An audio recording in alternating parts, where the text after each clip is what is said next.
5 కోట్ల ప్రజలు versus psycho Jagan. ఇది మనం గుర్తుపెట్టుకోవాల్సిన అవసరం ఉంది. ఈరోజు ఇది నా ఎలక్షన్ కాదు, లేకుంటే ఒక తెలుగుదేశం పార్టీ ఎలక్షన్ కాదు, లేకుంటే తెలుగుదేశం పార్టీ జనసేన పొత్తు పెట్టుకున్నాం కాబట్టి మా ఇద్దరు ఎలక్షనే కాదు. ప్రతి ఒక్కరి భవిష్యత్తు, రాష్ట్ర భవిష్యత్తు, భావితరాల భవిష్యత్తు కూడా ఈ ఎన్నికలపైన ఆధారపడింది. ఆ విషయం గుర్తుపెట్టుకోవాలి. ఏదో విన్యాసాలేసి నాటకాలేసి ఏదో మేము మార్చేసాం, ఇక్కడ చేసిన పాపాలన్నీ తెలియవు కాబట్టి పక్కనే వేస్తే ఇక్కడికి అషప్ అయిపోతాయి అనుకుంటే తప్పది. ఇది కరెక్ట్ కాదు. అందుకే నేను కూడా క్లియర్గా ప్రజలను కూడా కోరుతున్నా, అన్నీ వాచ్ చేయండి. వాచ్ చేస్తున్నారు మీరు. సరైన సమయంలో ఏ నిర్ణయం చేయాలో మీరు చేస్తారు. నేను కూడా మీ అందరి సహకారం కోరుతున్నా. ఎన్ని వేల మంది పైన కేసులు పెట్టారో మీరు చూశారు, ఎన్ని వేల మంది జైళ్ళకు పోయారో మీరు చూశారు. ఇప్పుడు కూడా ఎన్ని కేసుల మీద కేసులు పెట్టి ఎక్కడికక్కడ నిన్న కూడా కుప్పని చూస్తే మొన్న కూడా కేసులు పెట్టారు. మళ్ళా అమాయకులు కార్యకర్తలు, ఏమీ తెలియని కార్యకర్తల్ని భయభ్రాంతులు చేయడానికి, టెర్రరైజ్ చేయడానికి కేసులు పెట్టడం, లోపలేయడం, బెయిల్ అనకుండా చేయడం.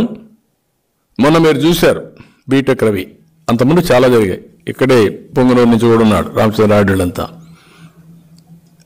అతన్ని జైల్లో ఏం జరిగిందండి? అది లోకేష్ ప్రోగ్రాం పెట్టారు, వాళ్ళు అక్కడికి వెళ్ళారు. వెళ్ళినప్పుడు పోలీసులు మీరు లోపల పోవద్దన్నారు. ఏమయ్యా మా లీడర్ వచ్చాడు, అడిగి పోతే మీకు ఏంటని అడిగి వెళ్ళాడు. వెళితే ఏం చేశారు? మళ్ళీ ఏమి సరే ఓకే అన్నారు, వదిలేశారు. కేసు పెట్టారు. కేసు పెడితే వాడు ఎస్ఐ అనే వ్యక్తి కొట్టినట్టు ఒక ఇది పెట్టాడు. ట్రీట్మెంట్ తీసుకున్న డాక్టర్ ఆ రోజు డ్యూటీలో లేడు. డ్యూటీలో లేనటువంటి డాక్టర్ సర్టిఫికెట్ ఇచ్చాడు. దెబ్బ తగిలిన వాడికి దెబ్బ తగిలింది కాబట్టి ఏం జైలుకు పోవాలా? అటు దిశండి. ఎంత అరాచకం అండి ఇది. ప్రెస్ని భయపెట్టారు, రాజకీయ నాయకుల్ని, కార్యకర్తలను భయపెట్టారు, యూనియన్స్ని భయపెడుతున్నారు, ఆఫీసర్స్ని భయపెడుతున్నారు. ఇది చాలా దుర్మార్గం. అందుకే కోరుతున్నా, ఇది మనందరి ఎన్నికలు. గెలవాల్సింది పార్టీలు కాదు, అభ్యర్థులు కాదు, రాష్ట్రం గెలవాలి, తెలుగు జాతి గెలవాలి.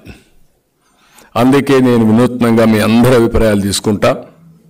అందరి అభిప్రాయాలు తీసుకొని సరైన అభ్యర్థిని నేను ఎంపిక చేసే బాధ్యత తీసుకుంటా. టెక్నాలజీ కూడా వచ్చింది, వేరియస్ టెక్నాలజీస్ ఉన్నాయి, అవి కూడా ఉపయోగించి నేను తప్పు చేయను. నాకు సహకరించండి.